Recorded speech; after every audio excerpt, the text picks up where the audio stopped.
नमस्कार, मैं हूं अभिनंदन कुमार और आप देख रहे हैं ज्ञान दर्पण। आज मन व्यथित भी है और परेशान भी। कारण कुछ अलग भी है और कुछ विशेष चिंतन कीजिएगा तो जाना पहचाना भी लगेगा। आज बिहार के लोग कोरोना महामारी तो एक है ही, जिसकी वजह से सभी लोग विचलित हैं, लेकिन बिहार में बाढ़ की जो भीषण प्रकोप देखने को मिल रहा है उसके लिए बहुत दुखी हूँ। परमात्मा से प्रार्थना करता हूँ कि जो भी लोग पीड़ित हैं उन सभी को जल्द से जल्द सहायता मुहैया कराई जाए, और जहाँ तक हमसे या आप सभी से भी बन पड़े जरूर सहायता कीजिएगा। लेकिन इसके साथ ही विचलित होने का प्रमुख कारण यह है कि इसके लिए जिम्मेदार कौन है। आखिर क्यों नहीं कोई एक ऐसा सुदृढ़ हल निकाला जाता है ताकि इस प्रकार की आने वाली प्राकृतिक आपदा से बचा जा सके। और इसका एक तरीका यह है कि हम सभी सरकारी स्तर पर कुछ ऐसा पहल करें जिससे इसका हल निकाला जा सके, और उसके लिए वास्तव में यह सुनिश्चित करना पड़ेगा कि हमें सुनने वाली सरकार हो। मैं आपको यह नहीं बताऊंगा कि आप किसे वोट कीजिए और किसे मत कीजिए। मैं आपको यह बताऊंगा कि वोट कीजिए तो जाति और धर्म से ऊपर उठकर कीजिएगा। एक बार जरूर याद कीजिएगा इस बाढ़ की विभीषिका को, जिसमें हम आम इंसान ही ज़्यादा प्रभावित होते हैं, उन नेताओं को कुछ नहीं होता। जाति धर्म इन सब चीज़ों से उठ करके अगर हम लोग वोट करते हैं तो शायद इस समस्या का किसी हद तक हल निकाला जा सकता है। खैर, आज हम लोग डिस्कस करेंगे। उसके पहले मुझे जो सबसे ज़्यादा प्रभावित हैं वो हैं हमारे किसान बंधु, चाहे वो किसी भी उम्र में हों और खेती कर रहे हों। मुझे आदरणीय सुदीप भोला जी की कुछ पंक्तियां याद आती हैं। उन्होंने बहुत अच्छी बात कही है। उनकी पंक्तियों को मैं आपके सामने पढ़कर सुना रहा हूं। उन्होंने लिखा है, किसान को संबोधित करते हुए, इतना सूद चुकाया उसने, इतना सूद चुकाया उसने कि अपनी सुध भूल गया। इतना सूद चुकाया उसने कि अपनी सुध भूल गया। सावन के मौसम में झूला लगा के फांसी झूल गया। अमवा की डाली पर देखो, अमवा की डाली पर देखो, लाश टंगी इंसान की। टूटी माला जैसी बिखरी किस्मत आज किसान की। यह सच्चाई है मेरे प्यारे दोस्तों। मैं नमन करता हूं सुदीप भोला जी को, जिन्होंने इतनी अच्छी पंक्तियां उस किसान के लिए लिखा जो वास्तव में हकदार हैं। उन्होंने लिखा है, चीख पड़ी खेतों की माटी, तड़प उठी इनसे धरती। चीख पड़ी खेतों की माटी, तड़प उठी इनसे धरती।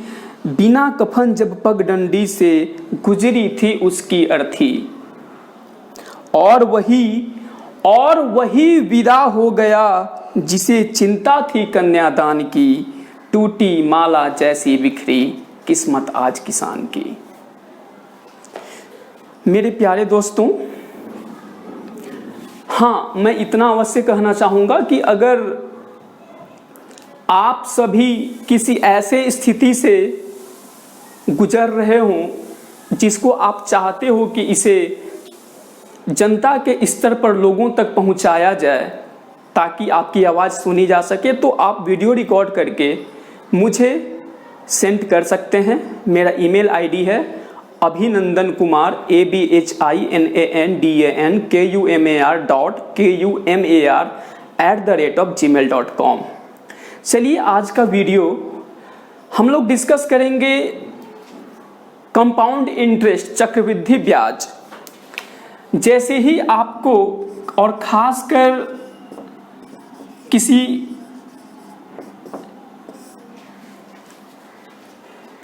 जॉब की तैयारी कर रहे बच्चे जब अपने प्रश्न पत्र में चक्रवृद्धि ब्याज का कोई भी प्रश्न देखते हैं तो डर जाते हैं कि हाय राम, ये अब कैसे सॉल्व होगा।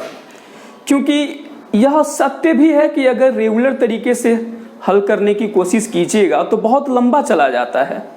जरा देखिए हम लोग इसको कितनी आसानी से हल कर सकते हैं।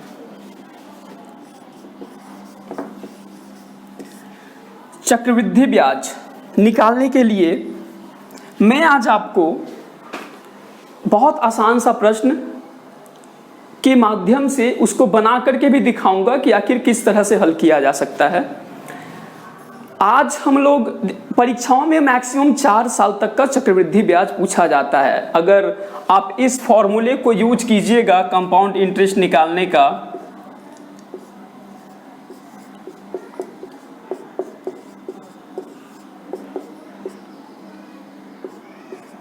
अगर इस फॉर्मूले को अगर आप यूज कीजिएगा ना, तो यकीन मानिए अगर 4 साल का पूछ दिया गया होगा तो आपका तो 7 से 8 मिनट डेफिनेटली बर्बाद होने वाला है।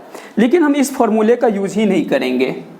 आज मैं आपको कुछ अलग बताऊंगा।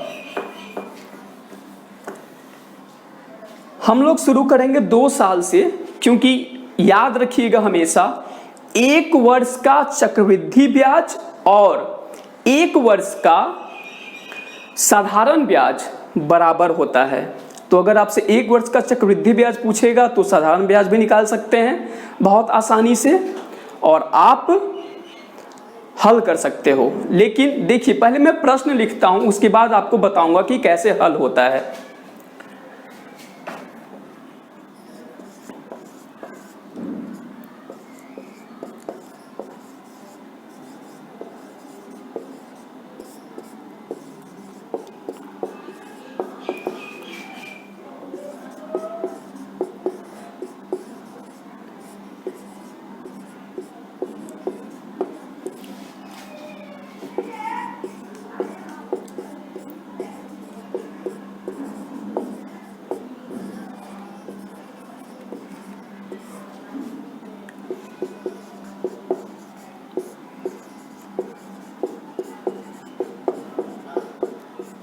देखिए, मैंने प्रश्न यह लिखा है, 1000 रुपए मूलधन का 10% वार्षिक दर से 2 वर्ष का चक्रवृद्धि ब्याज क्या होगा। अब देखिए, मैं एक छोटा सा ट्रिक लिख रहा हूं, उसको आप याद रखिएगा।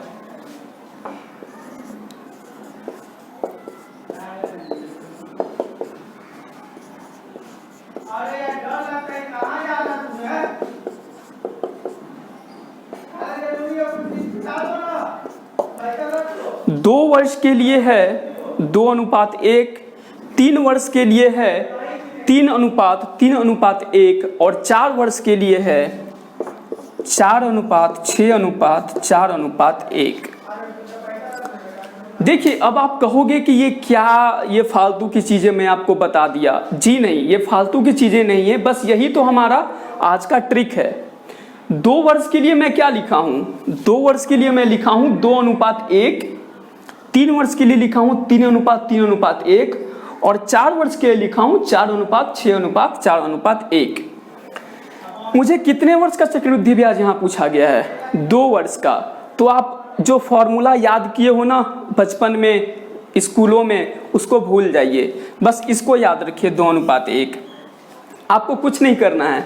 2:1 का मतलब है आपको 2 बार कैलकुलेट करना है, इसका मतलब है 3 बार कैलकुलेट करना है, 1 2 3 4, इसमें 4 बार कैलकुलेट करना है। क्या कैलकुलेट करना है उसको जानिए, इसको रख दीजिए साइड में। 2 वर्ष का चक्रवृद्धि ब्याज पूछ रहे हैं ना, तो पहली बार आप 1,000 रुपये मूलधन है और 10% रेट है। समय भूल जाइए, बस लास्ट में कैलकुलेट करने के लिए याद रखिएगा। 1,000 रुपये और 10%, तो इसका 10% निकाल दीजिए, कितना आ गया, 100 रुपये आ गया। एक बार कैलकुलेट हो चुका है, दूसरी बार भी हमको करना है। तो बस इतना ध्यान रखिएगा कि हमेशा जब नेक्स्ट बढ़ेंगे ना, तो जो मेरा इधर वाला वैल्यू आएगा उस पर हम परसेंटेज कैलकुलेट करेंगे। तो इधर 100 आया, पहली बार मूलधन पर 10% और उसके बाद हमेशा 10% निकालेंगे। 10% का मतलब जो दर दिया रहेगा उस पर निकालेंगे, जो राइट हैंड साइड में आएगा।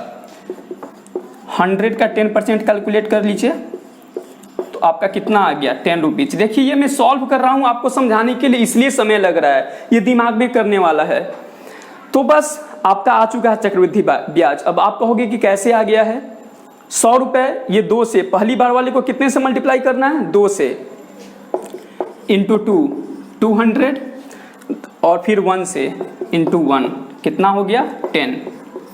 अर्थात समझ रहे हैं आप, आपका 2 वर्ष का चक्रवृद्धि ब्याज हो गया 200 प्लस 10, 210 रुपया आंसर। ठीक है, चलिए 3 वर्ष का हम लोग फिर से एक बार आपको यहीं पे सॉल्व करके दिखा देता हूं कि 3 वर्ष के लिए फिर कैसे करेंगे। कुछ नहीं, 3 वर्ष के लिए 3 बार करेंगे। चलिए फिर 1,000 का 10% निकालिए, 1,000 का 10%, तो ये हो गया 10 10 जा 100।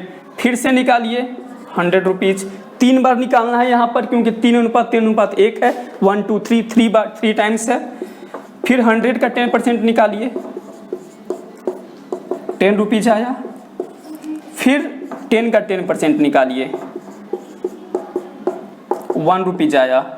अब क्या करना है, जो भी आया है उसको रेस्पेक्टिवली मल्टीप्लाई करना है क्रमशः। यहाँ 3 है तो इसको 3 से मल्टीप्लाई कर दीजिए, 300 रुपया। फिर 3 है, फिर इसको 3 से मल्टीप्लाई कर दीजिए, 30 रुपया। और फिर 1 है, इसको 1 से मल्टीप्लाई कर दीजिए, 1 रुपया। और इसको ऐड कर दीजिए, आपका वही चक्रवृद्धि ब्याज हो जाएगा। 300 प्लस 30 प्लस 1 कितना हो गया, 331 रुपया। अर्थात 3 वर्ष का चक्रवृद्धि ब्याज कितना आ गया आपका, 3 वर्ष का चक्रवृद्धि ब्याज आ गया 331 रुपया। इसी तरह से आप 4 वर्ष का चक्रवृद्धि ब्याज भी निकाल सकते हैं। 4 टाइम्स 4 बार निकालना पड़ेगा और सबको मल्टीप्लाई रेस्पेक्टिवली किससे करना पड़ेगा, 4 6 4 1 से। ये आप खुद से कीजिए और देखिए आप कर पाते हैं या नहीं। मैं इसी तरह का अनेक जो परीक्षाओं में पूछे जाते हैं शॉर्ट ट्रिक्स आप सभी के लिए लेकर आता रहूँगा।